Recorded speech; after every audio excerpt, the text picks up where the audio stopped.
powered by Reviting, streaming from the Reviting Digital Studio. It's the David Daily.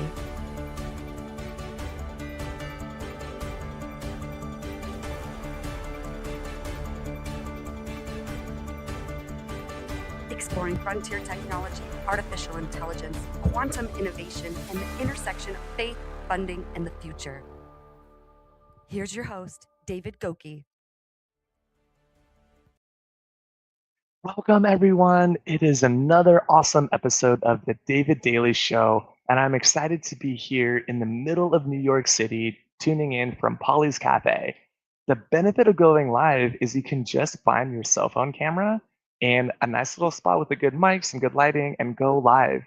And that is the power of going live on LinkedIn, but we also stream to YouTube, Twitch, Facebook, Instagram, everywhere, including podcasts. So if you're listening to this later, thank you so much. Go ahead and tap that subscribe button.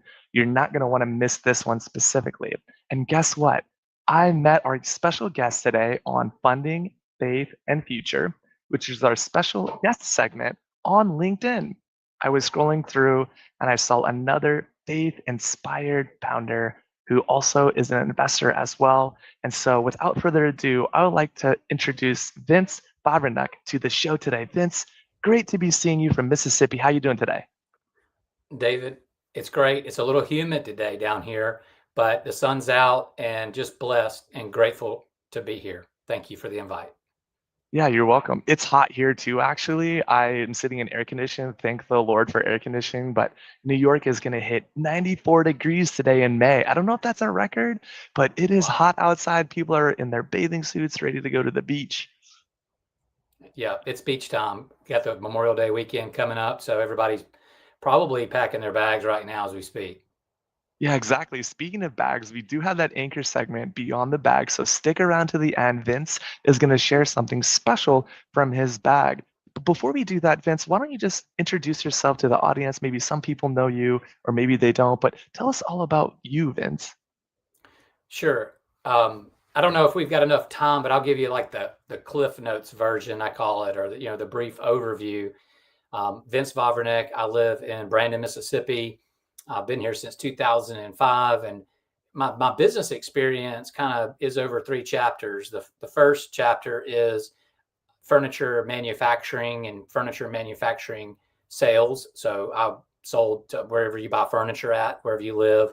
I sold to those retailers and distributors and mass merchants. And then the second chapter is buying a business in 2008, right before December of 2008. I bought it in August. And I bought a fire and water damage restoration business. Some of you might have heard of ServPro. They're a top 5 brand. They're nationwide. Their footprint is everywhere. So I bought the local ServPro that was here in Brandon, Mississippi. I had 1 truck, 2 employees. They quit the first day, and it was me. And so I had to learn very quickly how to manage people, manage hourly employees, build a team, build a business. And as ServPro likes to call it, build a fully managed business. And so I learned so much from their standard operating process and their procedures. And we set KPIs and KPMs. And I learned everything about setting goals. And they also taught us about exit planning and exit strategy, but inadvertently. And then so fast forward to 2020, and I was not for sale. I was growing the business. And as my wife likes to put it, God opened a door. And we walked through that door. And one of those doors was we sold the business in October of 2020 and had some very close employees and close friends in that business that had been with me for over 10 years.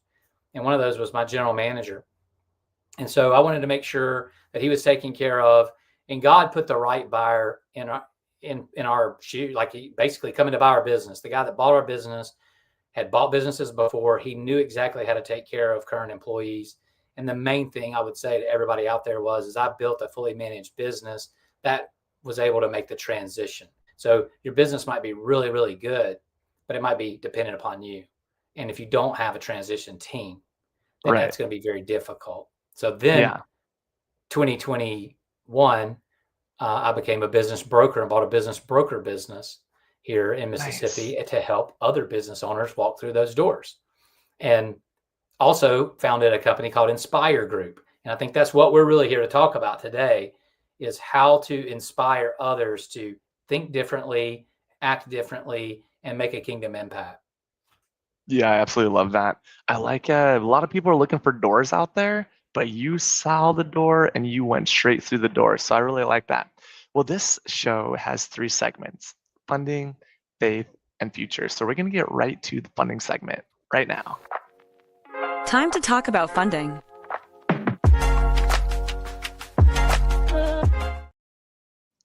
All right, faith-centered capital. What is faith-centered capital to you, Vince? That's such an awesome term.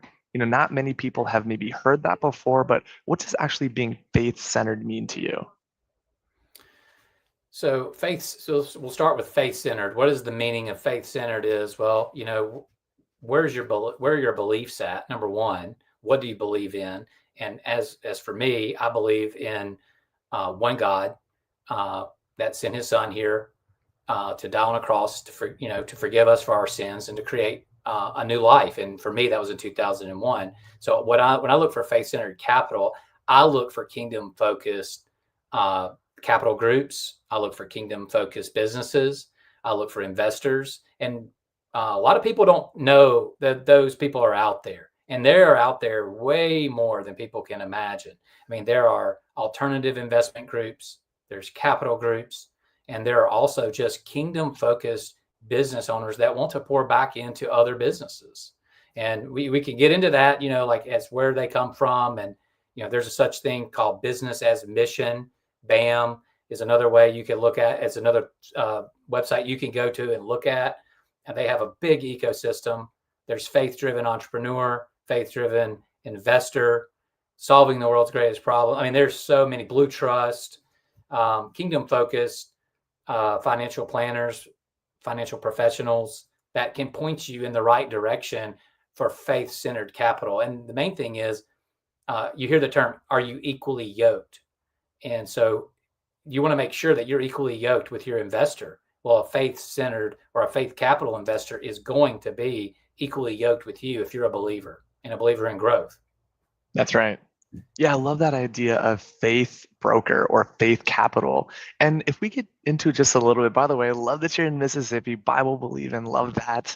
We do have a lot of multiple faiths on the show, but of course, I grew up, in a Baptist church in Indiana, of all places. So I've got some good theology. I've read the Bible a couple of times, and we hear that it's important to be a good steward of your finances and to tithe.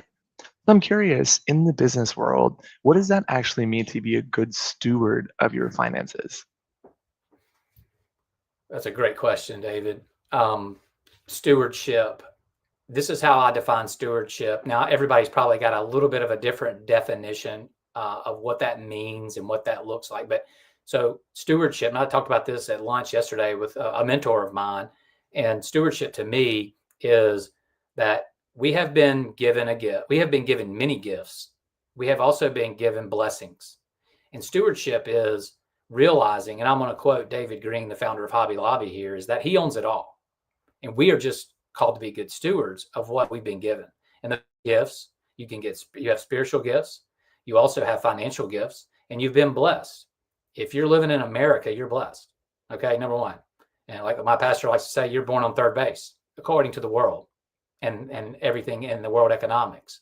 So you have many blessings, and you think about stewardship, you think about giving the blessings back to others. So the stewardship role is, number one, recognizing that you don't own it all. Number two, blessing others with the gifts and the blessings that you've been given, and realizing that everything that you've been given is come from above. And we all get different things. And sometimes it's not necessarily monetary, but if you're talking about financial stewardship, is number one, obviously, we're not called to build bigger barns. We're not called to store up other things. We're called to lay up treasures in heaven, not here on earth, that moth will destroy. And so when you're grinding as a business owner and you're head down, okay, sometimes it's hard to see the purpose of financial stewardship because you're worried about, number one, turning a profit. Okay. You're worried about growing. You've got all these different things. Sometimes it's hard to take the blinders off. Serpro used to call it the 60,000 foot view. Imagine yourself elevating up, looking down, and looking at the impact that you're actually making where you are in Brandon, Mississippi, in New York City, in, you know, Indiana.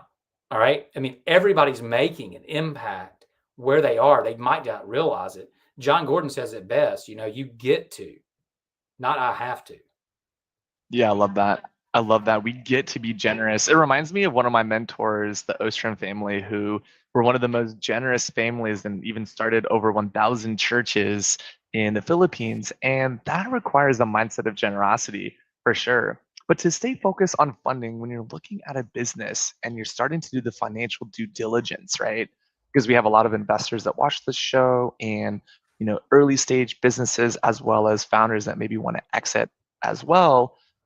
What do those financial line items look like to really prove that what you're saying in terms of your values actually line up with the books? Another great question. Due diligence, financial due diligence. I mean, you can do this yourself, by the way. I mean, and I think you're going to talk about AI later on, right? Right. So that pairs very well. You don't necessarily have, and you can go hire someone to do a Q of E, quality of earnings, which is going to Hmm. cost a lot of money. But first thing you want to do is you want to get the corporate tax return. Okay. And that's very simple. That's basically a P&L that's filed with the government every year on what you're reporting and what your Right. line items are, very consolidated. And then you want to get a P&L from either the accounting or a QuickBooks, like the accountant or a QuickBooks, either one. There's prepared financials. So P&Ls, Right. balance sheets. Balance sheet's not necessarily going to tell you a whole lot about the charitable giving aspect, but it does kind of tell you the picture. And then Right. the main question, and this is something I learned as a business broker. Okay, I did not learn this as a business owner because I was Hmm. paid by insurance companies. So I was Hmm. paid to do insurance repair work by check or EFT or ACH, whatever. Right. Okay. A lot of people are paid in cash. And I just read in the book of Deuteronomy today about temptations. Moses is warning about temptations to the Israelites Right. as they go into the promised land. You are going to be tempted. And when you are being paid in cash as a business owner, that is the largest temptation that you could have financially. Okay. Hmm. So are you reporting the cash? Does that show up Right. on your tax return? Right. And that's a big question. And that's a tricky question, David, when you Right. ask that question. Yeah, no, I was expecting a totally different answer, but I really appreciate that you kind of laid the foundation to say, look, are you being a good steward of cash to begin with? But then also, how are you generously giving of those resources to the community around you? Like Mike Rovner, another mentor of mine, he said, we have 25 different business units, and each of our business units tithe off of the top line revenue. Now, I'm not saying that's the gold standard. There's not a line in the Bible that says, thou shalt, in every business tithe 10% off top line revenue, independent of profit. But I think, there's a conviction there that says, how am I being generous? How am I actually holding open my hands to say, I already have enough? And I really appreciate that perspective. So let's move on to that second topic inside of funding, which is strategic advisory. Okay, now we have faith fueled capital. What does that look like when I'm bringing faith fueled capital into a strategic advisory? So if there's a couple of different things. Are we buying? Are we acquiring? Are we exiting? So Right. that would be kind of like a question back to you is like, where do we want to start? If we've got the faith centered capital, is it coming to us because we're growing our business and we're going to exit and now we're going to have this windfall? And what are we going to do with that? And we can talk about, Yes. we can Let's talk dive into about that. Okay, let's talk about donor advised funds. That's another good, I don't know if a lot of your listeners are familiar Yeah, with yeah, that. yeah. Let's start with the first, which is, hey, I am an investor with cash looking to acquire a business, or maybe I'm a founder who's ready to exit. That's like a real nice sweet spot, especially in that pre-Series A space as you go into Series A funding for a little bit larger company. But even many business owners, I mean, majority of the business in the United States, sitting here on third base, I like that reference, is they're looking potentially to exit their business, especially if it's a family business.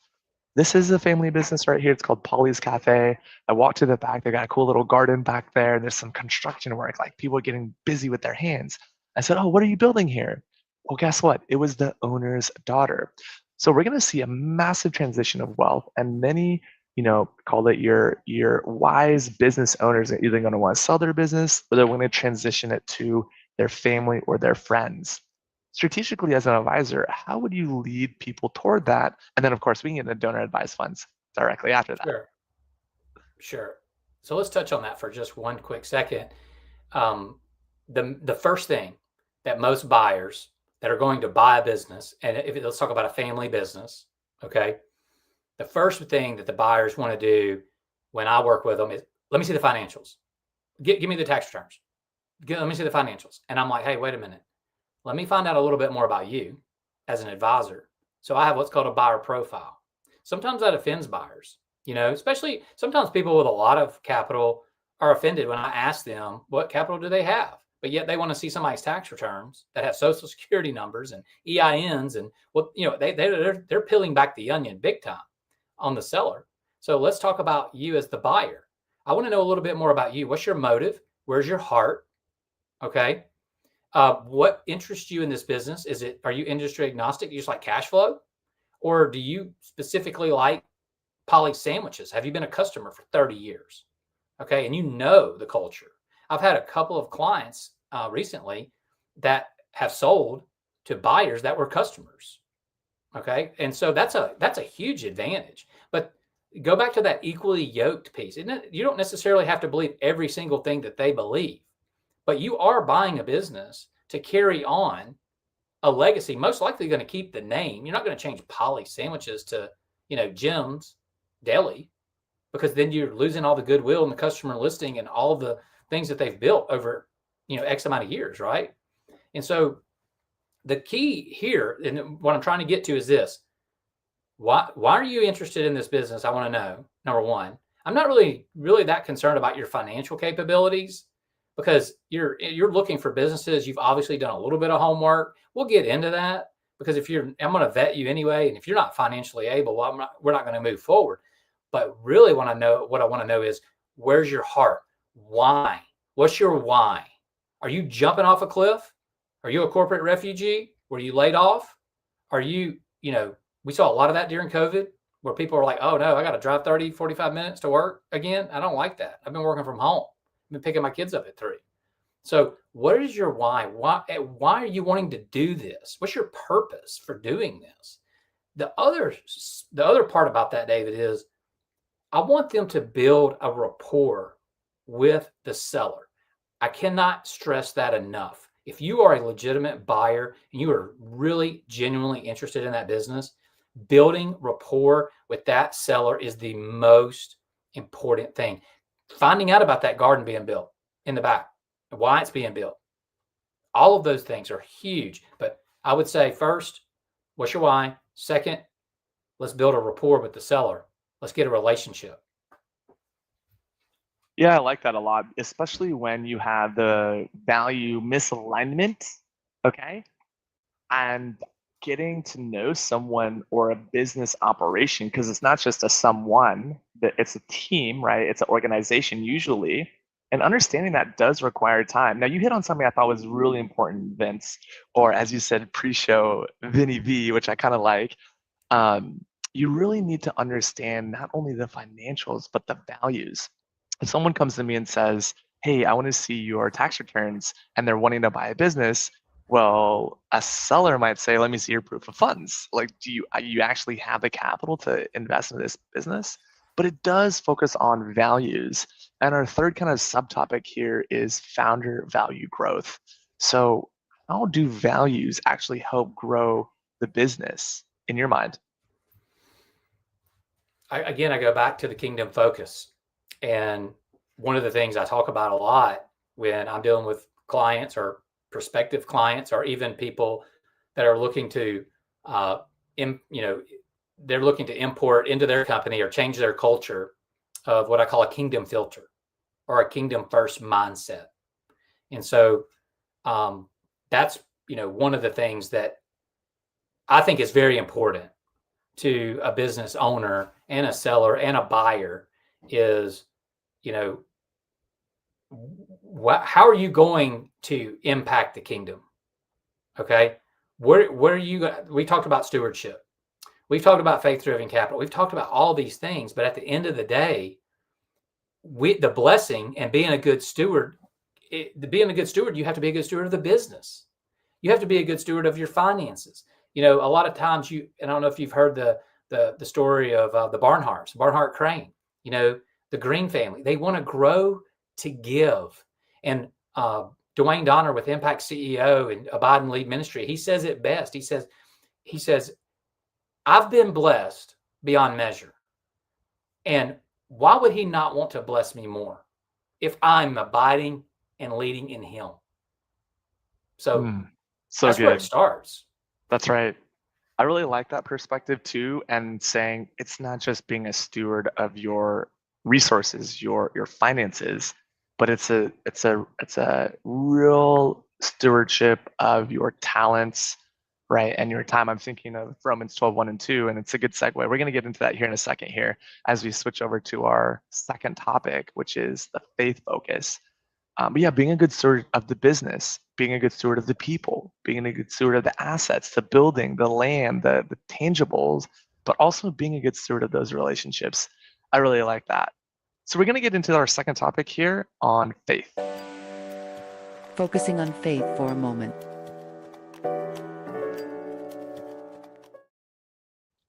We're not just focusing on faith for a moment. This whole entire show is brought to you from Mississippi and New York. Love that we have Vince with us, the founder of the Inspire Group.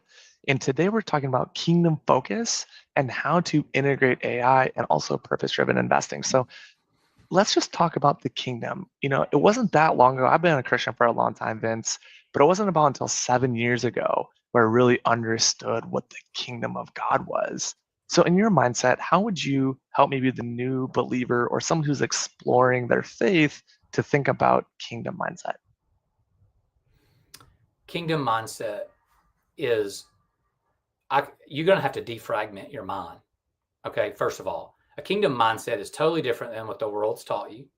Everything that you're watching, you hear the term garbage in, garbage out, right? Everything that's coming in, if it's on social media, the news, whatever you're reading, whatever those things, that's the world. Okay. Right. A kingdom mindset is you have to defragment. You have to start peeling back the onion, literally, and you have to start with the heart. And I've talked about that before. Again, I'm talking to buyers. What's your heart? What's your purpose? But starting with your heart has to truly change. Then your mind changes. Okay. But it starts with the heart. And I know that's totally opposite because what we see is what we believe. Right. But in the kingdom, you are literally going to have a transformation. I had a transformation in 2001. And that's why I'm so passionate. And I don't know if you can tell or not. I get real high energy. Yeah. And I get really passionate when I talk about the kingdom, because and if anybody's watching this or that they knew me, before I was a Christian, and I did all the things that you weren't supposed to do as a young kid, young adolescent, all those things. We have to go through trials and tribulations. I call it refinement. Right. I call it being refined. And what does that mean? Refinement, that's a big buzzword, right? Well, refining means, we're improving. We're doing things that might not look like real good things that are going to bear much fruit in the end or down the road, sowing a seed for a harvest that you might not ever see. Right. So a kingdom mindset in a business is, we're going back to stewardship. We're going back to acknowledging that he owns it all, including your business, by the way. Right. He's not on the Secretary of State filing LLC as a partner, but he is. And I'll tell you another quick story.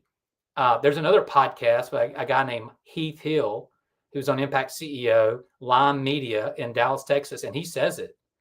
He was down. He tells his testimony. He was down to $3,000. And he made a deal with God.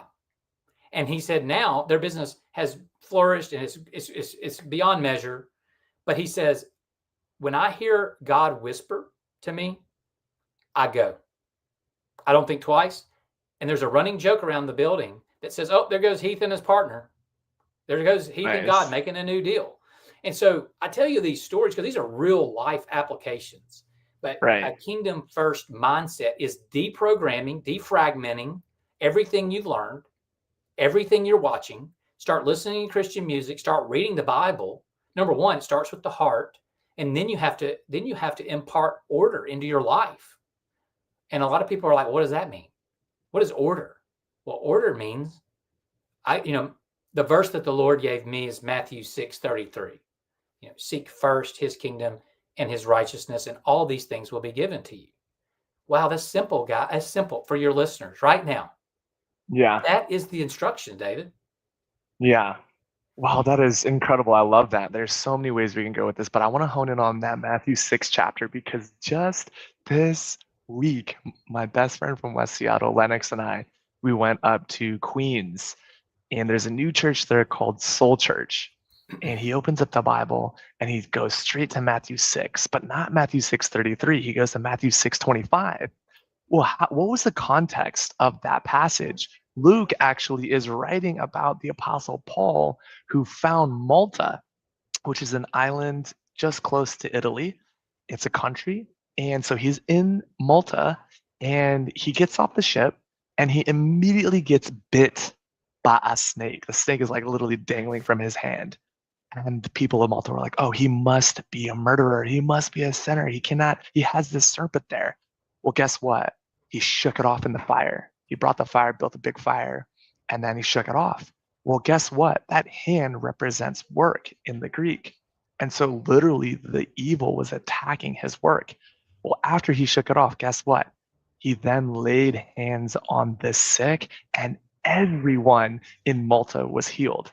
He stayed with the head of Malta and for 3 days, and then he was resupplied, and then he went on his way.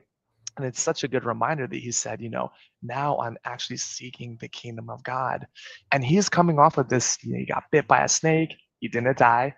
All these people got miraculously healed. And then his entire ship was filled. Over 272 people, historically, they say were on this ship a long time ago. That's a lot of provision. So when he says all these things shall be added unto you for those who love the Lord, Paul's speaking from very particular experience, and I really like that. So going into donor advised funds, let's talk about that for a second. So how do you integrate this kingdom of God mindset into donor advised funds? And for those who might not know, what is a DAF and how would someone get involved with a DAF?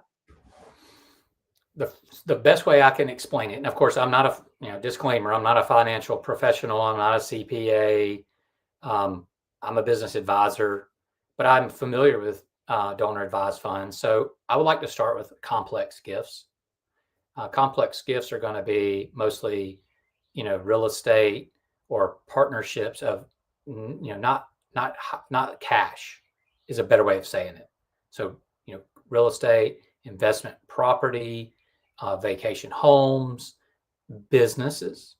So that's a complex gift. You're getting ready to sell a business, or you're in preparation to go to market 5-10 years from now. Okay.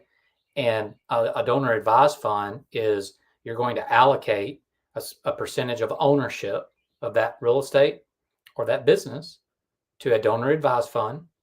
Okay. And there are people out there, I would say National Christian Foundation is where I would start.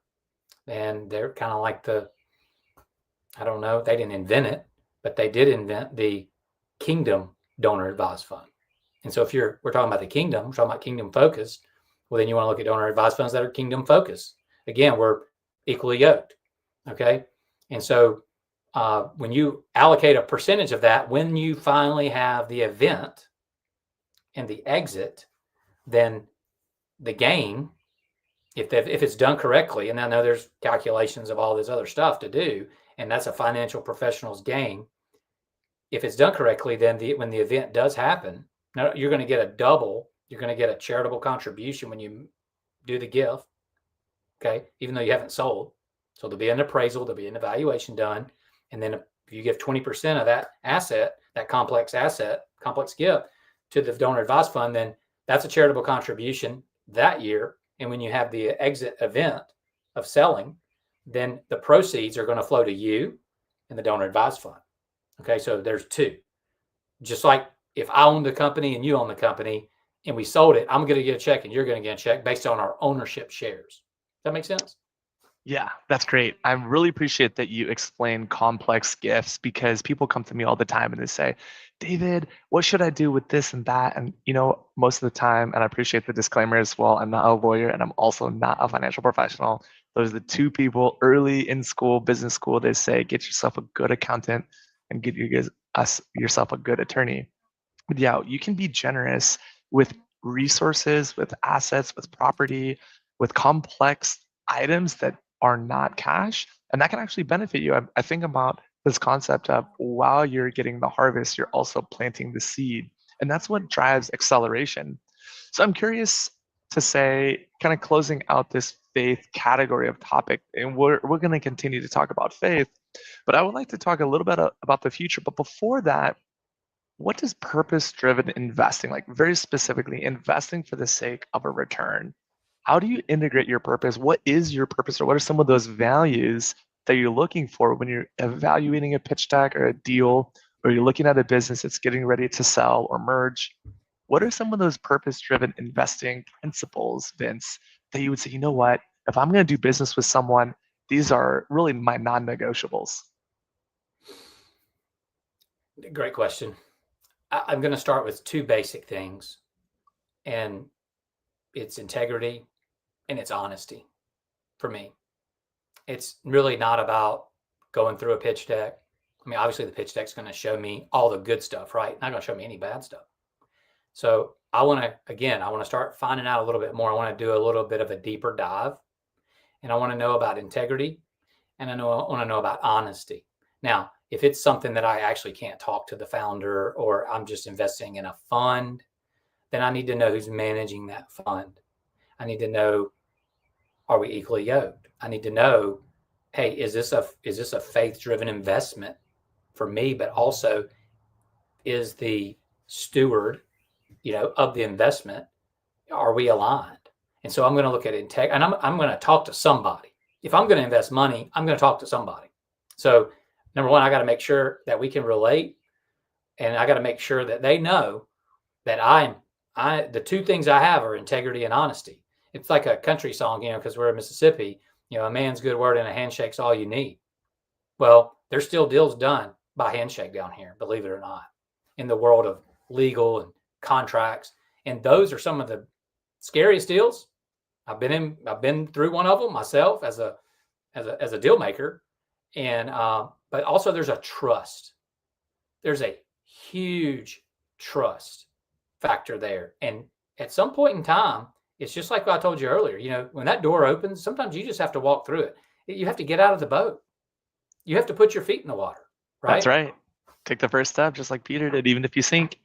So integrity, when I was a kid, I remember being in the third grade, Mrs. Sino. And if you're watching this, Miss Sino, or someone knows where Miss Sino is, why don't you tag her in this live stream? But she said, you know what? Integrity is, David, what you're doing when no one else is watching, when you're in the room by yourself, or when you think that maybe you could get away with something, but you actually do what was right, and actually maintaining a high sense of morality and taking the high moral road.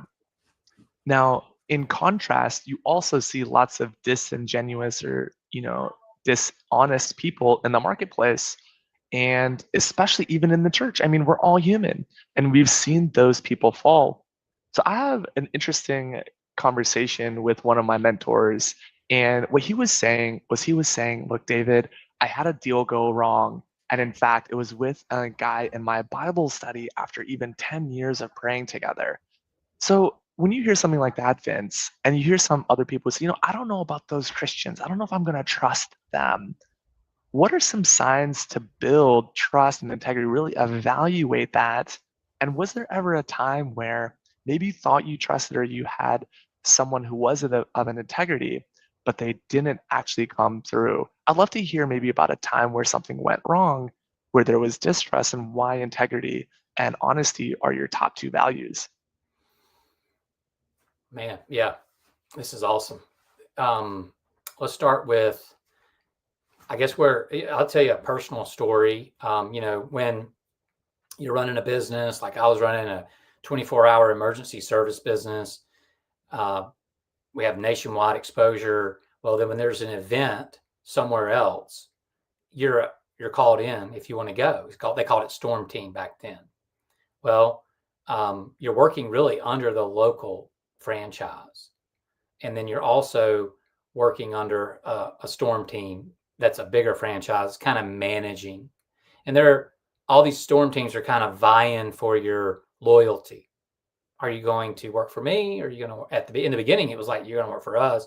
You don't sign up for these other Storm Teams, And so we've heard the war stories, but the one thing I found out very, very quickly, and for all the listeners out there, you probably have very similar stories. When it comes to money, people act differently. They change, and it's like a flip a switch, good or bad. And I've been on both sides. So I've had some incidences where there was an agreement, and then when it came time to get paid, things changed. Oh, by the way, I call it the fine print, right? Who reads the fine print? Nobody. You might put it in AI now to find out what it says, but it's back to that integrity. Like you said, when nobody's looking, when someone has control over something and they have control over money, then they can do whatever really they want to do. And you're kind of like the recipient of that. And there's not much you can do besides, I'm not going to do business with them again. Okay. And so there's some real hurt there. There's some violated trust there. There's some doubt there. It can happen in the church, like you said. I mean, the church is full of stories like this. And you're right. You can get jaded. You can get on a soapbox where I'm not going to church because all they do is talk about money, or that's all they want is my money. And, I don't know what they're doing with it, all those things. And I hope that answered your questions, because it was kind of a two-part Absolutely. question. It's a great conversation piece, and not as many people are talking about this. I have just 3 quick points, and then we're going to get to feature tech here in a minute, which is exciting and beyond the bag. But I was just going to say, look, the one time Jesus got really angry, like a righteous angry, was when there was tax collectors and goats in his holy house, right? And he's going through the tabernacle, he's going through the temple, he's saying, look, get these out of here. In fact, the Bible says he crafted a whip with his hands. So he didn't hurt or sin, of course, because Jesus was perfect. But in that moment, he definitely had a righteous anger toward that. And I really appreciate that you share that it's good to have that level of righteous anger, not towards the person or the organization, but towards the evil and the sin. And we do live in a fallen world, so that will happen. All right, Vince, it's great to have you here. We're going to jump right over to future tech. Let's talk about quantum and the future of technology. This is an exciting show. Thank you for tuning in and listening. We're here with Vinny V from Mississippi. I love his Southern accent on the show. Good Bible believer. What is the future of tech, of business? It's called future, not necessarily all tech. We can get into tech a little bit, but if you were to go out maybe 5-10 years from now and make some really bold predictions, whether it's in the way we fund, or maybe funding inside of the context of church and faith, or maybe even some technology, what would you say was something you're really kind of looking forward to in the next 10 years? I would say the one thing I'm looking forward to the most, and I talked about this earlier, is my passion is to help bridge the gap between the business owner, the entrepreneur, the community leader, and the church. And through technology and through also just community, I think it can be done, and we can work together. So right now, there's a gap. The business owner doesn't necessarily know how to use his resources for the kingdom or at the church, and then the pastor or the church or the local church sometimes doesn't know how to relate to the business owner because maybe there's some intimidation on both sides from a theology perspective, from a business owner. They don't really know how to talk to somebody at the church. So I think technology is a very, very good thing. And right now it's being used all across the United States with Faith-Driven Entrepreneur, for example. They're teaching foundation courses and they're trying to partner with 2,000 churches or something like that. And they're already partnering with a lot of churches. So that's one thing. The other thing I would say is from a data analytics standpoint, the information that we have is at our fingertips. And so from a data analytics standpoint, there's going to be a big shift there. But I also feel like there's also an opportunity to implement the kingdom-led focus even more, because it's not necessarily, you don't have to be a theologian, you don't have to be a pastor to do this. And with technology and all the information that's available now, there's going to be different ways that we can help business owners and entrepreneurs, whether it's leading, some type of group. If it's a multi-site business, which there's a lot of those out there, multi-state, multi-sites, just like multi-site churches. Well, let's lead something that means something that aligns with our values, but let's also implement some technology and get immediate feedback and attendance. And let's really take a deep dive in how we can improve this culture. How can we create a kingdom-led focused business? Yeah, I love that.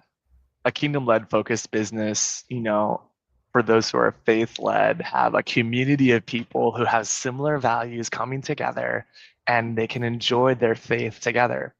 Now, we hear the phrase marketplace ministry, and you've named off a wonderful set of organizations. But let's just say for a second, there's a couple pastors or ministers or bishops that are apostolic folks that are watching. How could they build a marketplace ministry in the context of their nonprofit? I'll give you a perfect example. In 2024, I looked. We have this at our church. We have something called Group Finder. You basically, you just go find whatever small groups are available. Okay, and so what's a small group? Just for those who haven't heard of this, is a small group. A small, when I grew up, it was called Sunday school. we met. You went to church, and then you went to Sunday school at church. We still have those. We call those equipping classes. But it's not for everybody. So as the church has grown, if you're in a decent sized church, if you're a smaller church, it's a lot easier to start what we call life groups or small groups. Small groups could be couples, could be singles, but they're smaller groups of people. They could meet on site, they could meet off site. They could meet at someone's house. You could have dinner. You could then study the word. But you gotta, if you're a young married person, you gotta have a childcare. Okay, so the church has to be able to provide that. So if you're in a young marrieds class, that's totally different.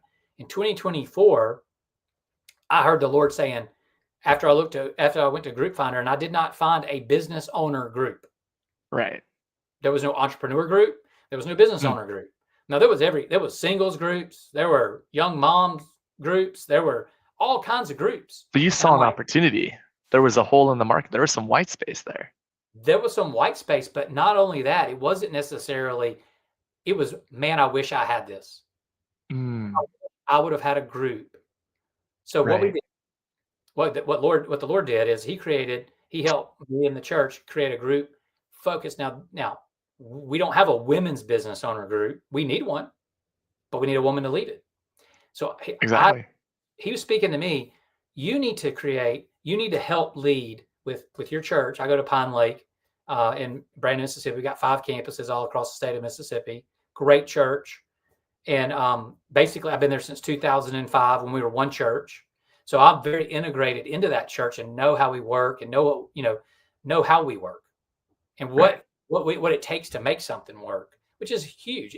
And you're involved, serving. Yeah. Okay.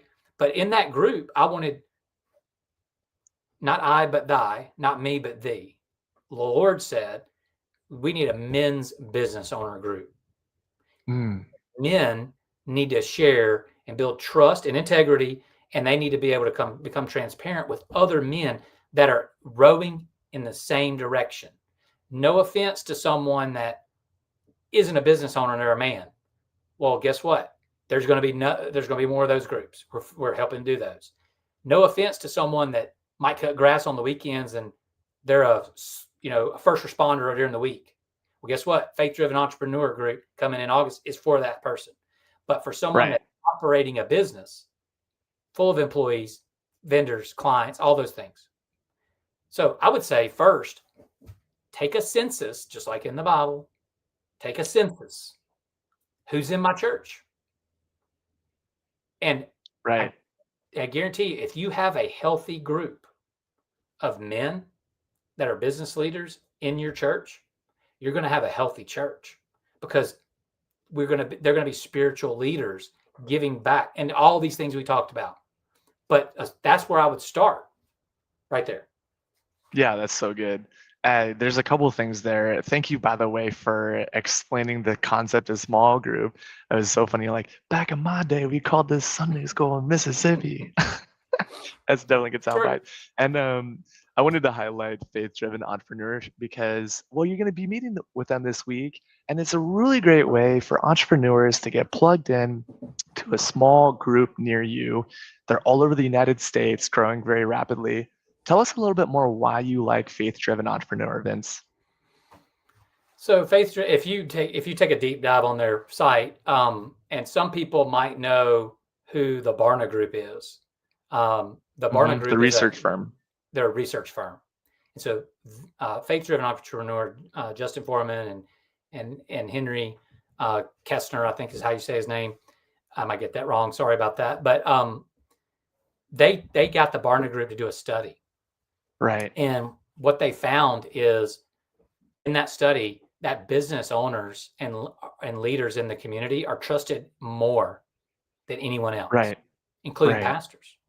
And so they saw a gap. They saw a white space that you're talking about earlier. And so I just align so much with what they're doing, and I align wholeheartedly because it kind of is the infancy stage I was already in with the small group, the men's business owners small group. But I heard the Lord, and He was prompting me. Remember, I told you, I told you Heath Hill said, when God whispers, He goes. Well, I heard the Lord saying in February, hey, you need to open this up bigger. Keep the small group. Keep the small group. You got to do something bigger. And so I went down a rabbit hole, and I didn't find faith-driven entrepreneur at first. Faith-driven entrepreneur found me. And just like we found each other on LinkedIn, God put people in my path.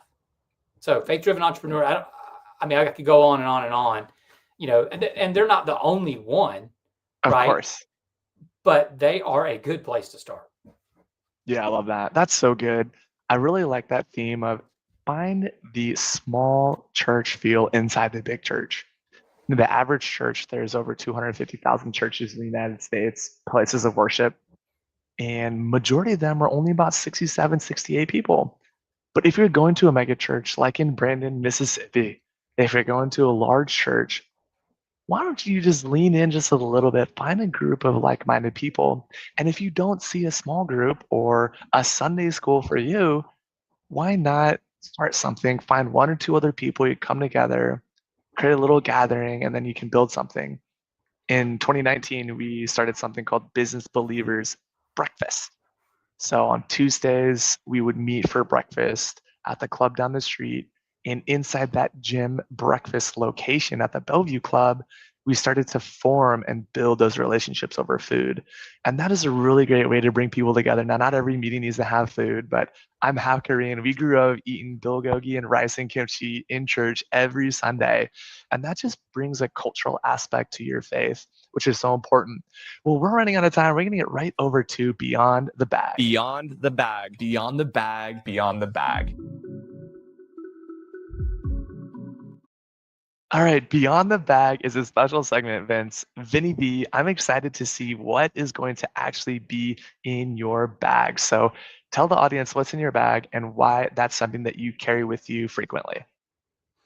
So this item is, we're in Mississippi, right? We're in the South. So a pocket knife. I don't know if you can see that. Okay. And it says It says the Heritage Forum. So this is a Heritage new Forum. gift. The Heritage Forum. This is a new gift. And I referenced Abide and Lead Ministry earlier in Birmingham, Dwayne Donner, and the Impact CEO podcast. Well, he has something called the Heritage Forum for CEOs and high capacity leaders once a year. And I was fortunate enough to go to that this year in Birmingham. And it's a 3-day event.